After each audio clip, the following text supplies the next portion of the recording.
महोदय, संबंधित सदस्यांनी फार स्पेसिफिक प्रश्न विचारलेला होता की अशा प्रकारची चुकीची भरती झाली असेल तर आपण ती दुरुस्त करणार आहात का? आपण ज्याला नियुक्ती केली ते नियुक्ती केलेला माणूस त्याच्यामध्ये जर कॅपेबल नसेल तर तो कसं शिकवणार आहे?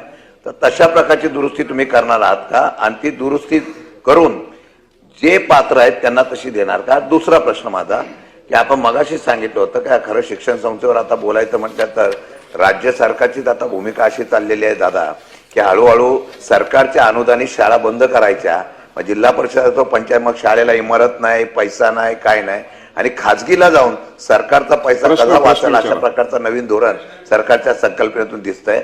मला वाटतं की जिल्हा परिषद शाळा असतील सगळ्या यासाठी आता बजेट तुम्ही बजेट अधिवेशन मध्ये किती पैसे मागितलेले आहेत आणि ते पैसे तुम्हाला उपलब्ध होणार आहेत का?